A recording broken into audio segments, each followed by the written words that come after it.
मैं जैसे ही रोज़ा खोलता हूँ मेरी कमर में दर्द शुरू हो जाती है ना अजीब सी बात। लेकिन इस कंप्लेंट के साथ भी मेरे पास अक्सर पेशेंट्स आते हैं जो ये शिकायत करते हैं कि जैसे ही मैं रोज़ा खोलता हूँ थोड़ी देर बाद मेरी कमर में दर्द शुरू हो जाती है। एटिपिकल सी बात है, बंदा सोचता है कि कहाँ रोज़ा खोलना और कहाँ कमर की दर्द, ये दो मुख्तलिफ सी चीज़ें हैं, लेकिन ये मुख्तलिफ चीज़ें नहीं हैं, ये एक दूसरे के साथ इंटर रिलेट हो सकती हैं।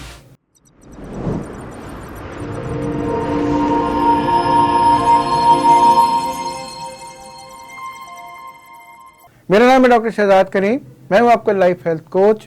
मैं ozone clinic, Singapore medical centre, Allama Iqbal town Lahore और IMC hospital DHA phase 5 Lahore में अपने फ़राइज़ सर अंजाम दे रहा हूं। आज हम बात करेंगे कि इफ्तार के कुछ देर के बाद अगर हमारी कमर में दर्द शुरू हो जाती है तो ये क्यों होती है, इसकी अलामात क्या हो सकती हैं, इसकी वजूहात क्या हो सकती हैं, इसकी तशख़ीस हम कैसे कर सकते हैं, इसका इलाज कैसे हो सकता है और इससे बचा कैसे जा सकता है क्या वो दर्द जो कमर में शुरू हो जाए इफ्तार के कुछ देर के बाद और ख़ास तौर के ऊपर कमर के निचले हिस्से में। इसकी अलामात क्या होगी? इससे कमर के पट्टे खिंचने शुरू हो जाएंगे, खड़ा होना मुश्किल शुरू हो जाएगा, नमाज पढ़नी मुश्किल शुरू हो जाएगी, चलना फिरना और बाज़ औक़ात लेटना भी मुश्किल शुरू हो जाता है, ताकि कमर के पट्टों में इतना ज़्यादा खिंचाव शुरू हो जाता है। और कुछ देर बाद हल्की सी दवाई से या रेस्ट करने से बाद आहिस्ता आहिस्ता दर्द में बेहतरी शुरू हो जाती है। और ख़ास तौर पे दूसरी निशानी ये होगी कि सारा दिन आम तौर के ऊपर दर्द, जब बंदा रोज़े के दौरान ये दर्द आम तौर पे नहीं होती है। अगला सवाल की वजूहात क्या हो सकती हैं? इसकी बहुत सारी वजूहात हो सकती हैं। सबसे आम और कॉमन वजह है डिहाइड्रेशन। जब हम पानी कम पीते हैं तो तमाम जिस्म में पानी की कमी होनी शुरू हो जाती है, और यही पानी की कमी जो हमारे मोहरों के दरमियान डिस्क्स हैं उसमें भी पानी की कमी शुरू हो जाएगी। डिस्क बेसिकली एक ऐसा स्ट्रक्चर है जो दो मोहरों के दरमियान में होता है। इसका काम है शॉक एब्जॉर्बर का, यानी ये दो मोहरों के दरमियान जो कभी भी झटका लगेगा तो उस झटके को बचाने के लिए अल्लाह ताला ने ये डिस्क बनाई है। डिस्क के सेंटर में एक जेली होती है जिसमें काफ़ी ज़्यादा मिकदार पानी की होती है। जब हम पानी कम पीना शुरू करते हैं तो उस डिस्क के अंदर भी पानी की कमी होनी शुरू हो जाएगी, जिसको हम डिहाइड्रेशन कहते हैं। उस पानी की कमी की वजह से ये डिस्क बाज़ औक़ात नसों को दबाना शुरू कर देती है, और ख़ास तौर पे जब हम रोज़ा खोलते हैं, जिस्म में पानी जाता है तो कुछ केमिकल्स ऐसे प्रोड्यूस होते हैं जो दर्द का बायस बन सकते हैं। और यही वो दर्द है जो कमर में होती है, और बाज़ औक़ात यही दर्द दोनों टांगों में भी जा सकती है, यही दर्द पट्टों का खिंचाव भी कर सकती है, और यही दर्द आपको चलने फिरने में भी मुश्किल कर सकती है। दूसरी वजह उसकी, वो लोग जो ज़्यादा हैवी चीज़ें खाते हैं, वो लोग जो ज़्यादा स्पाइसी चीज़ें खाते हैं, वो लोग जो ज़्यादा डीप फ्राइड चीज़ें लेते हैं, उससे मैदे में बोझ पड़ता है। ये मैदे का बोझ भी बाज़ औक़ात रेफर्ड पेन कमर में जा सकती है। फिर जैसे हम कोई हैवी चीज़ लेंगे, वो लोग जिनको पित्ते में मसला है, जिनको गॉल ब्लैडर में मसला है, चाहे वो सोजिश है या वो पथरी है, जैसे ही आप कोई डीप फ्राइड या हैवी चीज़ लेंगे जिसको हजम करने में प्रॉब्लम होगी, वो पित्ता भी एक्टिवेट होता है। जब गॉल ब्लैडर एक्टिवेट होगा तो उसके अंदर जो स्टोन है वो पेन कॉज कर सकता है, और ये कमर में भी जा सकती है, यानी ये दर्द भी कमर में जा सकती है।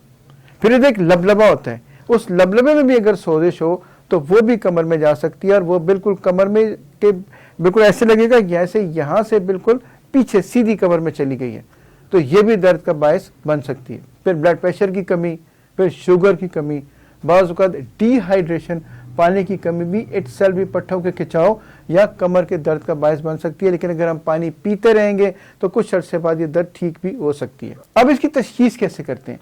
सबसे बेहतरीन तरीका तो इसका हिस्ट्री है।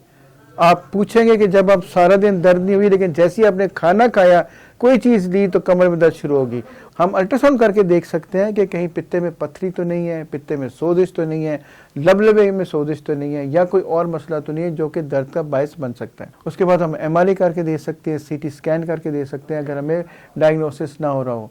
सो बहुत सारी चीज़ें ऐसी हैं जिनको हम डायग्नोस करने के लिए टेस्ट इस्तेमाल करते हैं, मुख्तलिफ गैजेट्स इस्तेमाल करते हैं, ताकि हमें ये पता चल सके दर्द की वजह क्या हो सकती है। अब आते हैं इसके इलाज की तरफ। सबसे बेहतरीन इलाज तो इसकी एहतियात है, यानी अगर आप पानी का इस्तेमाल ज़्यादा रखेंगे, सारा दिन पानी की कमी नहीं होगी, ब्लड प्रेशर ठीक रहेगा, शुगर का लेवल बेहतर रहेगा, तो ये दर्दें कम से कम होंगी। और ख़ास तौर के ऊपर अगर हम इसकी हैवी चीज़ें, डीप फ्राइड चीज़ें, ज़्यादा मसाले वाली चीज़ें, बोतलें, ज़्यादा चाय, ज़्यादा कैफ़ीन, ये चीज़ें इस्तेमाल नहीं करेंगे तो भी हम इस दर्द से बच सकते हैं। और यही बेसिकली इसकी एहतियात भी है। एक बात याद रखिए, एहतियात इलाज से बेहतर है। तो अगर आप अपने कमर के दर्द से बचना चाहते हैं तो उसका इलाज आप शुरू से अपने किचन से कर सकते हैं। यानी ग़िज़ा हल्की रखें, पानी का इस्तेमाल ज़्यादा रखें, थोड़ी सी स्ट्रेचिंग करते रहें, थोड़ी सी वॉक करते रहें, थोड़ी सी एक्सरसाइज करते रहें, ताकि आपकी बॉडी महफूज रहे, मजबूत रहे, पट्टे मजबूत रहें, उनको चलते फिरते रहें, ताकि उनके अंदर ज़रा सा स्ट्रेस हो, ज़रा सी और एनर्जी की ज़रूरत हो तो अपना काम भी करते रहेंगे, आपको दर्द भी नहीं होगी, आपका दिन भी खुशगवार गुजरेगा, शाम भी बेहतरीन होगी, आप तरावी भी अच्छी तरह अदा कर सकेंगे और नींद भी अच्छी ले सकेंगे, ताकि अगले दिन का रोज़ा आप बहुत ही अच्छे तरीके से खुशी से रख सकें। अगर आपको आज की वीडियो पसंद आई है तो आप इसको लाइक करें, कमेंट करें और शेयर करें।